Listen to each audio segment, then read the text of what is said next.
গরম দুপুরে বুড়ি তার মাটির ঘরের মেঝেতে শুয়ে ঘুমোচ্ছিল। হঠাৎ আমের আঁটি পড়ে বুড়ির নাকের ওপর। কে রে? আমার মাথায় কে আমের আঁটি ছুড়ল? কার এত সাহস আমার এত সুন্দর ঘুমটা ভেঙে দিল? দাঁড়া, তোদের আজ দেখে নিচ্ছি। আর বুড়ি জেগে গেছে, এখনই ধরতে আসবে আমাদের। পালাই তাড়াতাড়ি। আরে এত ভয় পাচ্ছিস কেন? ওর লাঠি খুঁজতে খুঁজতেই আধ ঘন্টা চলে যাবে, আমরা তখন বাড়ি পৌঁছে যাব। ঠিক বলেছিস, তবুও সাবধানে থাকিস। না, আজ পালাবো না, আজ একটু মজা করব বুড়ির সাথে। আবার মজা? এখন কি করবে? তুই বাম পাশের ঝোপে লুকাস, আমি ডান পাশেরটায়। আমি শীষ বাজালে তুই বের হবি, আবার বাজালে ঢুকে যাবি, বুঝছিস? বুঝেছি বস।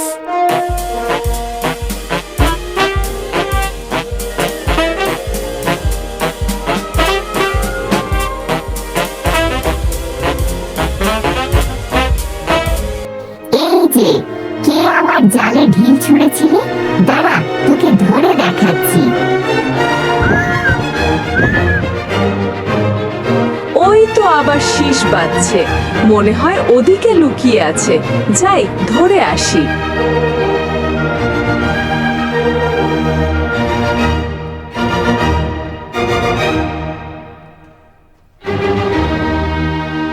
এই যে বুড়ি, পারলে ধরো আমায়।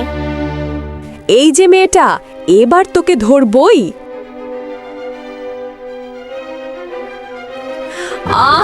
আমার মাথা ফাটিয়ে দিল। কি পাপ করেছিলাম আমি, শান্তিতে থাকতেও পারি না। দেখেছিস রাজু, আমরা জয়ী। বুড়ি আমাদের কিছুই করতে পারবে না। রাতে বুড়ি ঘুমিয়ে পড়ল। সেই সময় এক চোর চুপি চুপি এসে মুরগিগুলো নিয়ে গেল।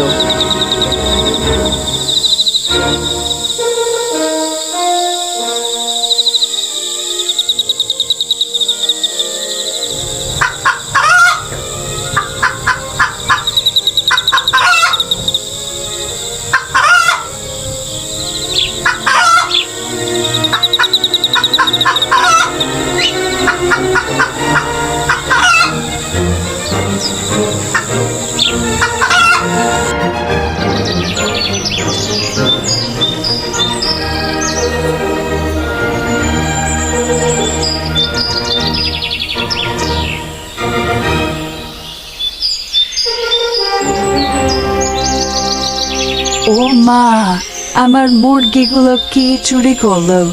এখন আমি কি খাবো? একটু পরে জসিম চাচার আগমন। জসিম চাচা এসে বুড়িমাকে বলে, বুড়িমা, চিন্তা করো না, একটা না একটা উপায় বেরোবেই। আজ সকালে আমাদের সাথেই নাস্তা করো। তোর বউ কিছু বলবে না তো? না না, তুমি চলো। তারপরে জসিম কাকা আর বুড়িমা তার বাড়ির দিকে রওনা দেয়। তারা চলে যায় তার বাড়িতে।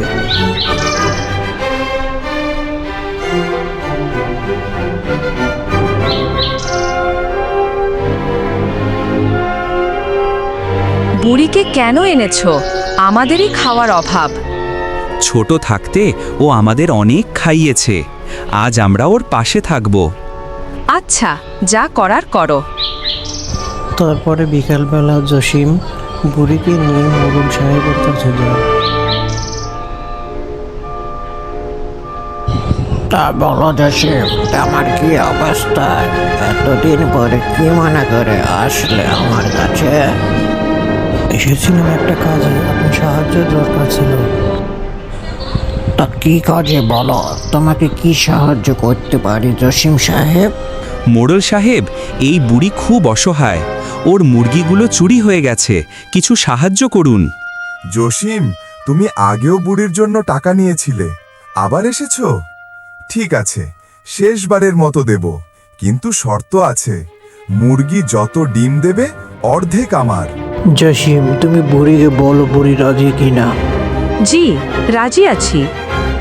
মোড়ল সাহেব, তাহলে ঘরের টাকাটা তো দেওয়া হলো না, ঘরের টাকাটা কি করা যায়? ঘর ঠিক করার টাকাটা আমি দেব না, ওটা আমার লাভের নয়। ধন্যবাদ মোড়ল সাহেব, আপনি যে উপকার করলেন এই উপকারের কথা বুড়িমা কখনো ভুলবে না। আমরা তাহলে এইবার আসি মোড়ল সাহেব। ঠিক আছে জসিম। জসিম বুড়িকে নিয়ে বাজার থেকে নতুন মুরগি কিনে আনলো, কিন্তু ঘরের চাল এখনো ভাঙা। বুড়িমা, এবার তোমার ঘরটা ঠিক করতে হবে। না বাবা, অভ্যাস হয়ে গেছে, এভাবেই থাকতে পারি। কিন্তু এবার তোমার ঘরের চালের অবস্থা বেশি খারাপ। তবুও দেখি আমি চেষ্টা করে কিছু করা যায় কিনা বুড়িমা। না বাবা, তুই আমার জন্য যা করেছি তাতেই অনেক। এইটাই কে করে এখন?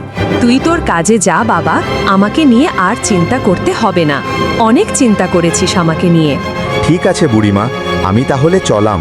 তোমার কোনো সমস্যা হইলে আমাকে বলো।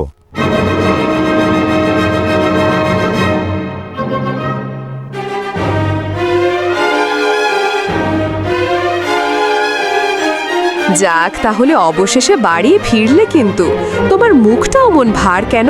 বুড়ির তো সব ব্যবস্থা মোড়ল সাহেব করে দিয়েছে, এখন আবার কিসের চিন্তা তোমার? বুড়ির সব ব্যবস্থা তো হয় নাই। বুড়ির ঘরের চালের অবস্থা খুব খারাপ। ঝড় বৃষ্টি হইলে বুড়ির মাথা গোজার ঠাঁই নেই। তুমি আবার ওই বুড়িকে নিয়ে পড়লে।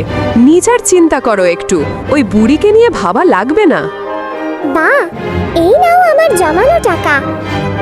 কিসের টাকা?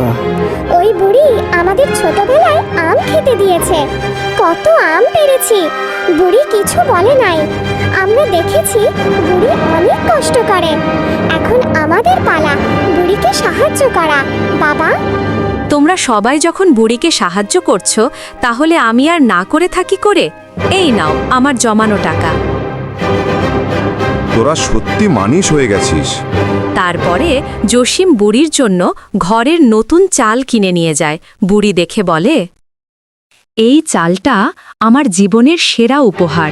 তোমরা আমার সন্তানদের মতো। আমাদের কিছুই দিতে হবে না বুড়ি, শুধু আমাদের ছেলে মেয়েদেরকে তোমার গাছের আম খেতে দিও। যত মন চায় তত খাকোরা। তারপরে বুড়ির সুখী হয়ে যায়। বুড়ির জীবনে সুখ চলে আসে। আমাদের কার্টুন ভিডিও ভালো লাগলে আমাদের চ্যানেলটি সাবস্ক্রাইব করে পাশে থাকুন। ধন্যবাদ।